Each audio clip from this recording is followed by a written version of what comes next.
자, 5가지 마음의 얽매임을 한번 보겠습니다. 비구들이여, 무엇이 5가지 마음의 얽매임인가? 중개를 욕계에 묶는 5가지 낮은 묶임에는 감각적 욕망, 악의, 의식, 유신경, 개금치가 있으며 5가지 낮은 묶임을 풀고 욕계를 벗어나려 하면서 밭띠를 확립하려고 사념초 수행을 부지런히 노력하고 인욕하며 전념하여야 한다.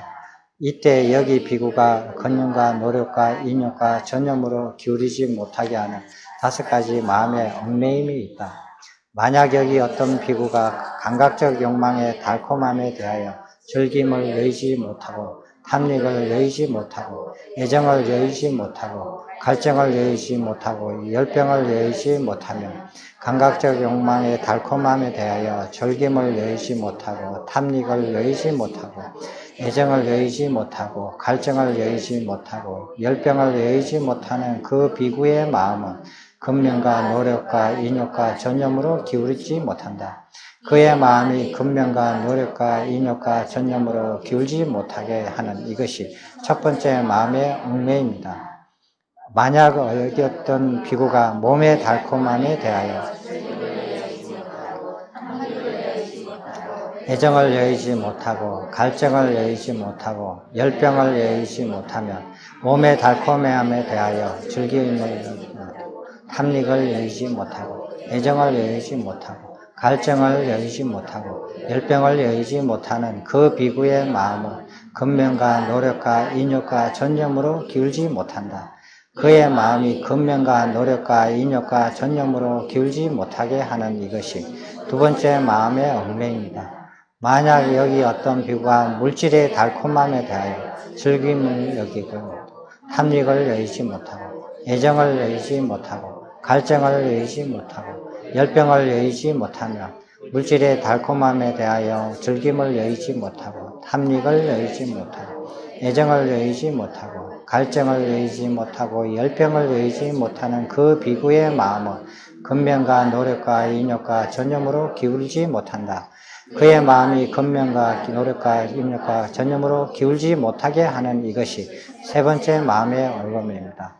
만약 여기 어떤 비구가 먹고 마시고 달콤함이나 졸거나 잠자는 달콤함이나 기대어 눕거나 소일하는 달콤함에 대하여 즐김을 여기지 못하고 탐닉을 여의지 못하고 애정을 여의지 못하고 갈증을 여의지 못하고 열병을 여의지 못하며 그러한 달콤함에 대하여 즐김을 여의지 못하고 탐닉을 여의지 못하고 애정을 여의지 못하고 갈증을 여의지 못하고 열병을 여의지 못하는 그 비구의 마음은 근면과 노력과 인욕과 전념으로 기울지 못한다. 그의 마음이 근면과 노력과 인욕과 전념으로 기울지 못하게 하는 이것이 네 번째 마음의 얽매입니다.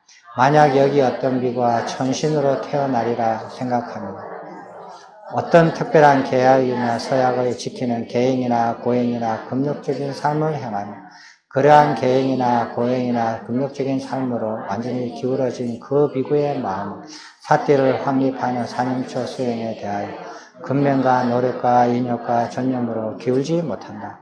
그의 마음이 근념과 노력과 인욕과 전념으로 기울지 못하게 하는 이것이 다섯 번째 마음의 얽매입니다.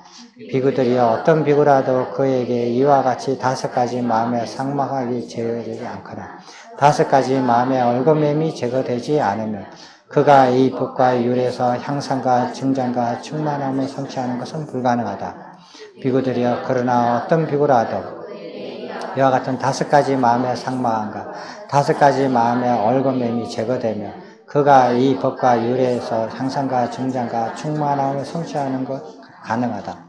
여기서 5가지 얽매임이라는 것은 자 한번 봅시다. 우리가 배운 대로 오하분결 그 보면은 감각적 욕망, 악의, 의심, 유신경, 개금치죠. 근데 사띠 수행을 할 때 장애가 되는 것은 5가지 장애는 감각적 욕망, 악의, 해태와 혼침, 의심, 들뜸과 후회 이 5가지예요. 근데 이 3개는 겹치죠. 3개는 겹쳤다고 했어요. 근데 이게 새로운 또 5가지가 또 생겨요. 이건 우리가 이때까지 공부한 적이 없어요. 공부한 적이 없는데 이 5가지가 뭐냐면 감각적 욕망이죠. 이거는 앞에 2개하고 겹치죠. 그 다음에 몸이에요. 자기 몸의 달콤함. 이 몸은 감각적 욕망에 속하죠. 혹은 유신견에 속해요. 그 다음에 물질이죠. 물질은 유신경과 감각적 욕망에 속해요. 근본적으로. 그 다음에 그 다음 네 번째는 해태와 혼침이거든요. 게으름지기는 거거든요. 그러면 해태와 혼침에 속하고. 그 다음에 마지막으로 다섯 번째는 개금치에 속해요. 그럼 여기에서 오하분결하고 오계하고 왔다 갔다 하고 겹치거든요. 그러니까 감각적 욕망, 몸, 물질, 그 다음에 해태와 혼침, 개금치 이렇게 왔다 갔다 해요. 이 두 개를 왔다 갔다 하면서 다섯 가지가 새로 만들어져요. 근데 왜 이 다섯 가지는 마음을 얽어매는 거냐? 보세요. 비유를 하자면 새싹을 이렇게 노지에다 심었어요. 그럼 이 새싹이 이렇게 올라오는데 이 새싹이 올라오는 것을 옆에 풀들이 덮어버려요. 덮어버려 가지고 이게 말라 죽어요. 햇빛을 못 봐서. 이렇게 말라 죽게 하는 이 덮이는 것을 오개라 그래요. 그죠? 오개라 그리고 그 다음에 이게 이렇게 자라 가지고 충분히 자라서 어느 목표까지 완전한 열반까지 도달하는데 장애가 되는 것들, 묶여 있는 것들은 여러 가지가 있을 수가 있어요. 이것들을 다 이렇게 벗어나는 것은 십결이라 그래요. 근데 여기서 얽어맴이라는 것은 무엇입니까? 오개보다도 더 낮은 걸로 봐야 되거든요. 오개보다 더 낮은 건데 이거는 싹이 이렇게 나올 때 그 주변에서 서로 얽혀매는 거예요. 넝쿨 같은 걸로 얽혀져 매져 가지고 싹이 덮이기도 전에 나올 때부터 얽어매져 있는 거예요. 그런 걸 여기 다섯 가지인데 사람들이 출가를 해서 신념처 수행을 할 때 오개를 만나게 되잖아요. 오개를 이렇게 제거해 나가고 그 다음에 오개를 제거해 나가면서 세 가지가 중복이 되고 그 다음에 나머지 일곱 개를 더 추가로 풀어버릴 때 열반에 도달해요. 완전한 열반에 도달해요. 그러면 신념처 수행을 하면서 오개를 벗어버리는 단계 이전에는 그 이전에까지는 뭐가 또 있느냐 하면은 중복되는 것도 있어요. 중복되는 것도 있지만은 여기 다섯 개가 있어요. 한번 봅시다. 그게 감각적 욕망이고 두 번째는 몸이에요. 몸을 달콤함이라는 것이 뭐냐 하면은 감각적 욕망과 몸이 결합이 될 수도 있죠. 근데 몸에 대해서 달콤함이나 즐김이라는 게 뭐냐 하면은 몸을 자기 마음대로 움직이잖아요. 자기 마음대로 몸을 움직이죠. 하고 싶은 대로 움직이잖아요. 그 자기가 원하는 대로 자기 몸을 마음대로 움직이는 그 즐거움이 있어요. 그죠?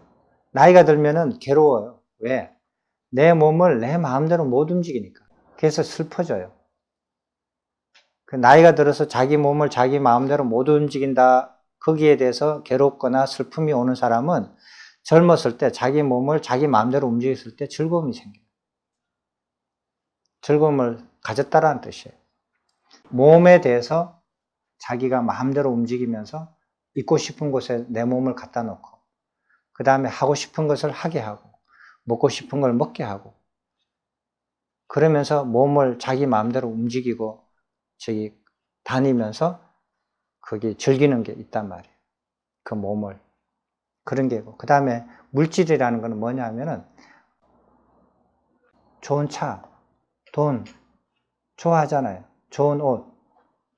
이런 것들에 대해서 사람들이 좋아하는 것. 그게 얽혀 있다라는 거. 그 다음에 게을름지기는 것. 게을름지기는 것은 그 앞에 것과 오개와 겹치게 되고 그 다음에 개금치도 겹쳐요. 이 다섯 가지는 사람이 아예 시작도 못하게 만드는 그렇게 얽어매는 거다. 그럼 왜 이 다섯 가지는 니까야 강의할 때 안 넣었어요? 왜 안 넣었을까요? 보세요. 앞에 다섯 가지 마음의 삭막함이 있죠? 이것도 안 넣었어요. 이거는 여기 비구들에 대해서 얘기를 하지만 이 비구들은 평균보다도 더 한참 떨어지는 비구들을 상대로 이렇게 설하신 거거든요. 그러니까 이거는 수행자로서 평균적으로 이거는 다 마스터하고 마스터를 하고 이미 들어온다라고 생각을 하는 거예요. 근데 이런 기본도 안 돼 있는 그런 사람들한테도 또 가르쳐 줘야 되니까 그런 걸 지적을 하는 거거든요. 지적을 하는 거라서 가르치면은 넣지 않아도 돼요. 봐요. 부처님을 스승으로 삼아서 출가했으면 스승을 가진 사람이잖아요. 스승을 가진 사람인데 스승이 그 제자한테 스승을 안 가졌다고 얘기를 어떻게 가르칠 이유가 없잖아요. 스승이 계속 그냥 수십 년 동안 법을 설하는데 법에 대해서 신뢰를 못한다라는 것을 지적을 어떻게 해요? 지적할 이유가 없잖아요. 그럼 거기에 있지 않아야죠. 그 자리에. 이거는 너무 당연한 거거든요. 기본적으로 다 갖춰서 와야 되는 거예요. 그럼 여러분들도 기본적으로 불자라면은 기본적으로 이런 거는 갖춰서 와야 되는 거예요. 고등학교 가려면 중학교를 졸업하고 와야 돼요. 중학교 졸업 안 하고 고등학교 오면 안 되는 거예요. 중학교에서 낙제를 했다 하더라도, 꼴찌로 졸업을 했다 하더라도 중학교는 졸업하고 고등학교에 와야 되잖아요. 그잖아요. 그러면 고등학교 1학년 들어오면은 고등학교 1학년 과정을 공부를 가르쳐야지 중학교 1, 2, 3학년 거를 다시 가르칠 수는 없잖아요. 그거와 같아요. 그래서 앞에 5가지 마음의 삭막함을 부처님 가르침에서 빠뜨린 이유도 이거는 너무나 자기를 확신을 못 가지는 사람, 회의를 하는 사람, 그걸 어떻게 가르친다고 할 수 있어요. 기본적으로 갖춰야 되는 거예요. 사람이 수행하러 공부하러 와놓고 옆에 사람한테 휘둘려가지고 공부를 못한다. 그거 어떻게 해요? 그게 무슨 가르침이에요? 그건 스스로 알아서 스스로 해결해야 되죠. 세상에 살면서 세상 사람들에 대해서 불만을 많이 가졌어요. 불만을 가진 세상 사람들에 대해서 어떤 사람, 나는 저 국회의원 싫어, 나는 저 기업가 싫어, 나는 저 연예인 싫어, 이러 해가지고 세상을 떠난 사람들을 못 봤어요. 그리고도 다 살거든요. 다 살잖아요. 그런데 절에 와서, 법행처에 와서 저 사람, 저런 사람 이렇게 영향받아서 자기가 원래 하고자 했던 것을 잊어버리거나 못하게 되는 경우라 하면은 얘기할 게 없어요. 그런데도 이렇게 또 섬세하게 또 그런 사람들을 위해서 또 다시 하고 가르쳐 드리는 거예요. 그러니까 부처님께서 너무 섬세하게 이렇게 가르치고 있으시는 거예요. 그거와 같이 앞에 5가지 삭막함과 마찬가지로 5가지 얼거맴도 마찬가지. 그런데 이거는 출가 수행자가 자기 몸에 대해서 달콤함을 버리지 못했다. 그걸 즐긴다. 이건 수행자라고 할 수 없잖아요. 그 다음에 물질에 대해서. 물질은 이미 출가하면 물질을 다 버리고 왔어야 되는데 거기 버린 것을 다시 그 달콤함을 한다고 하면은 그러면 이거는 얘기할 거리가 없잖아요. 얘기할 상대가 안 되죠. 그럼에도 불구하고 다시 한 번 더 부처님께서 세밀하게 말씀을 하시는 거예요. 이런 부분에 대해서. 그러면 여러분들은 우리가 이제 이 비구에 대해서 말씀을 했지만 우리가 이렇게 그 부처님을, 석가모니 부처님을 스승으로 삼고 석가모니 부처님의 가르침을 공부하는 입장에서 그러면 아까 전에 5가지 그거는 갖춰야 돼요. 삭막함은 없어야 돼요. 스승이 있어야 되고 스승의 가르침에 대해서 신뢰를 해야 되고 그리고 그렇게 그 가르침을 따라서 과외를 이룬 사람들에 대해서 신뢰를 해야 되고 나도 그렇게 할 수 있다라는 확신을 가져야 되고 그리고 주변 사람들을 이끌지는 못할 망정 끌려다녀서는 안 된다라는 거. 그렇게 확신을 가지셔야 돼요. 그 다음에 자기 스스로 이제 개인적인 문제예요. 개인적인 문제에 돌아가서는 감각적 욕망을 내가 달콤함에 빠져서 살아서는 이런 공부를 끝까지 할 수 없다. 그 다음에 자기 몸에 대해서 달콤함에 빠져 있어서는 안 된다. 자기 몸을 그냥 금덩이처럼 생각하고 가르침은 돌덩이처럼 생각한다. 이러면 안 되는 거예요. 그렇게 사람들 많이 생각해요. 보면은. 자기 몸이 조금만 감기가 걸린다 그러면 오늘 몸이 안 좋아서 나 하루 쉴래요. 그래 버려요. 아픈 것도 아닌데 아프려고 하도 그렇게 해요. 사람들이. 자기 몸뚱이를 금덩이처럼 생각을 하거든요. 그렇게 하면 안 돼요.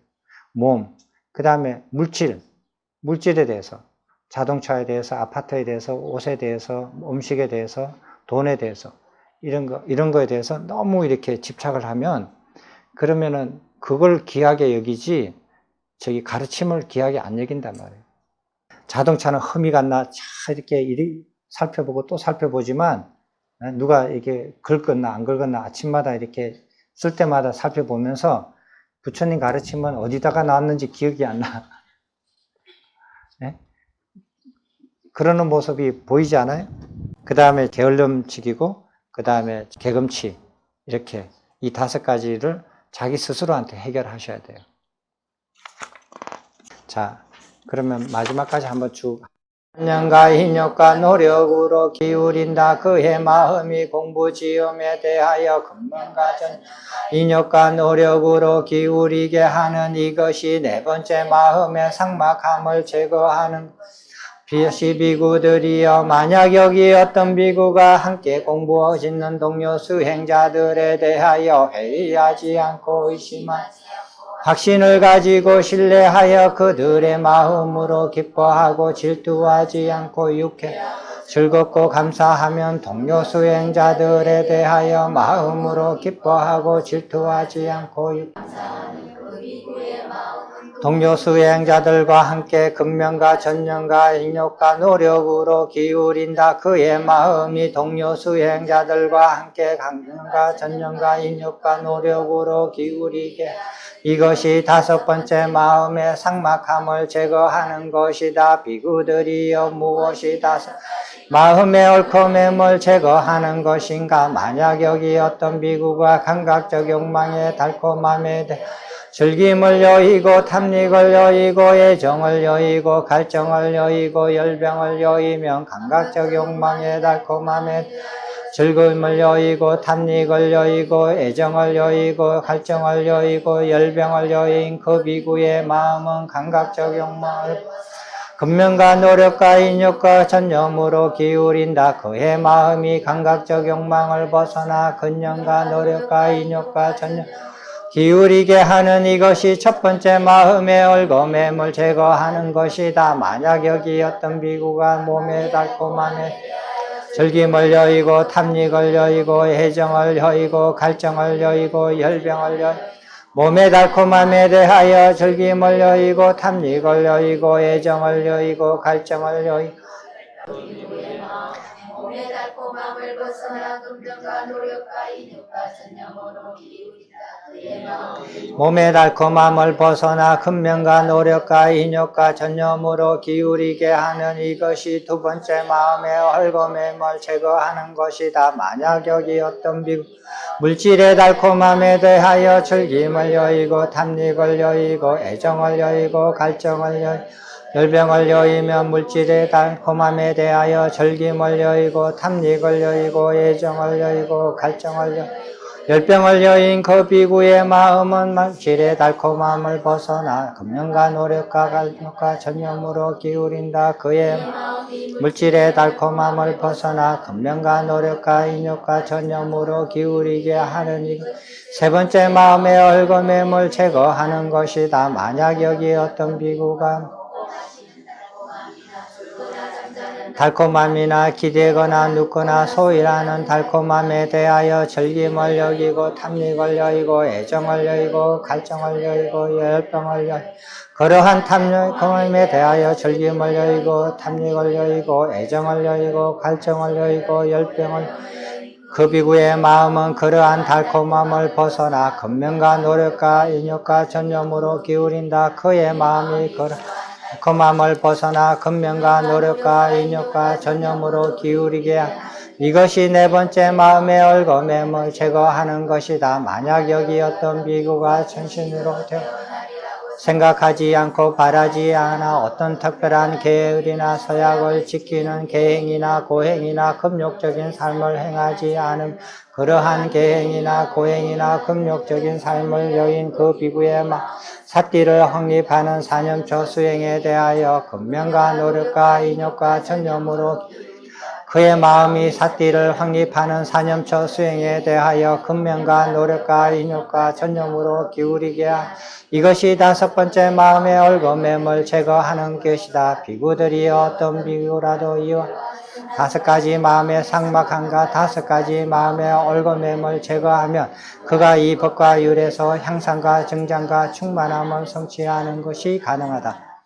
비구들이 여기 어떤 비구는 이와 같이 가지 마음의 얽매물 제거한 후 변내다한 완전한 열반으로 나아가는데 장애가 되는 것들을 하나씩 확실하게 제거해 나가고 도움이 되는 것들을 하나씩 철저하고 확실하게 형성해 나가는 네 가지 바른 노력을 닦는다. 또한 그는 번뇌다한 완전한 열반을 성취할 수 있는 네 가지 성취 수단이 열이 정진 마음 고찰을 이와 같이 닦는다. 그는 기쁨에 찬 열의를 가지고 부지런히 정진하면서 마음을 정화하고 개발하고 이것을 깊이 사유하고 고찰하고 검증하면서 청정범행을 차례로 성취한다. 열의가 없으면 나아가지 못하고 부지런히 정진하지 않으면 나아가지 못하고 마음을 정화와 개발 없이 나아가지 못하고 마음을 지속적으로 고찰하고 점검하지 바르게 나아가지 못하기 때문이다. 비구들이여 예를 들면 여기 어디기 알을 듣고 바르게 온기를 주고 바르게 인내하면 그 어미 닭에게 알 속에 병아리가 잘 자라서 발톱끝이나 부리로 아래 껍질을 잘 부순 뒤 안전하게 뚫고 나오기를 하는 바람이 생겨나지 않더라도 알 속의 병아리는 적절한 시기에 발톱끝이나 부리로 아래 껍질을 잘 부순 뒤 안전하게 뚫고 나올 수 있으며 이와 같이 그 어미는 8개나 10개나 12개의 알들을 똑같은 방법으로 구할 수 있는 것과 같이 비구들이여 여기 어떤 비구가 5가지 마음의 상망함과 5가지 마음의 얼거매임을 차례로 제거한 후 4가지 바른 노력과 4가지 성취 수단인 열의, 정진, 마음 고찰을 바르게 닦아 부족하면 바른 깨달음을 성취하고 해야 할 일을 다해 마쳐 세존께서는 이와 같이 설하셨다. 그 비구들은 흡족한 마음으로 세존의 말씀을 크게 기뻐하였다. 자, 혹시 질문이 있으십니까? 여기 그 맨 끝에 나오는 알 속의 병아리가 잘 자라서 발톱끝이나 부리로 아래 껍질을 잘 부순 뒤 안전하게 뚫고 나오기를 라는 바람이 없더라도 어미닭이 그런 바람을 품지 않더라도 새끼 그거 알 속에서 저기 병아리가 발톱을 차게 길러서 스스로 기르고 부리도 길러가지고 스스로 그 알을 깨고 잘 나온다 이거예요. 부화를 잘 한다 이게 그렇게 그거 마음을 안 내더라도 이거는 이 예를 잘 들으셔야 돼요. 이 예를 바르게 이해하고 자기가 바르게 행하면 더 이상 다른 노력이 필요 없다 이거예요. 부가적인 게 필요 없이 저절로 일이 다 된다 이거예요. 다 되는 건데 이 예를 잘못 이해를 해서 그 인용을 해가지고 알 속에서 병아리가 발톱이나 부리로 알을 안에서 쪼갤 때 톡톡톡톡 할 때 바깥에서 어미가 발톱이나 이렇게 부리로 같이 쪼아줘야만이 그게 합쳐져야만이 그 병아리가 알 속에서 기어 나올 수 있다. 이렇게 예를 들면은 안 된다라는 거예요. 그건 엉뚱한 예예요. 예를 완전히 뒤집어서 반대로 해석을 하는 거예요. 다시 부처님께서는 어떻게 예를 들으셨냐면은 어미닭이 바른 자세로 온기를 품고만 있으면은 바르게 이해해서 바르게 온기를 전달만 하면은 저절로 바른 시기에 그 알이 깨어서 나온다 이거예요. 그것도 한 번도 아니고 10번 가까이 10번 넘도록 할 수 있다 이거예요. 어떤 어미 닭이든지 간에. 잘 이해를 하셨죠? 많은 어떤 부분에서는 이 인용을 잘못 이해를 해요. 잘못 이용해서 부처님이 예를 의도하신 것과는 정반대로 이해를 해요. 그러면 어떻게 돼요? 잘못 가는 거죠. 그래서 나는 병아리야. 저분은 어미닭이야. 그래서 내가 아무리 공부 열심히 하고 안에서 열심히 노력을 해도 내가 톡톡톡 할 때 저분이 톡톡톡 해줘야 나는 깨우칠 수 있어. 이렇게 착각을 하거든요. 그런 일 없습니다. 부처님은 병아리였을 때 어미닭은 누구였어요? 그런 일 없어요. 많은 경우에 그렇게 인용을 하는 경우가 있어요. 이걸 보고. 그렇게 우리는 그런 것들을 이게 니까야를 볼 때 그거를 이렇게 바르게 인용이 잘못됐다라는 걸 알 수가 있어요. 근데 그럴 때 그 인용을 들으면 원전을 모르고 그걸 들으면 그 말이 그럴듯하거든요. 내용을 다 이해 잘 하시겠죠. 충분히 이해할 수 있게끔 쉽게 되어 있죠. 질문 있으십니까?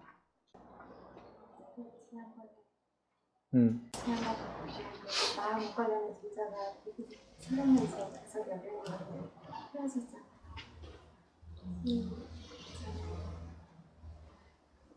못 관련된 진짜가 나의 감정 가르침과 별의 가르침이 일치한다는 것을 확인시켜주는 의미에서 쓴 것으로 그래서 그걸 보면서 이분도 시장으로 완전히 열반을 이루신 분이구나 하는 게 느껴졌습니다.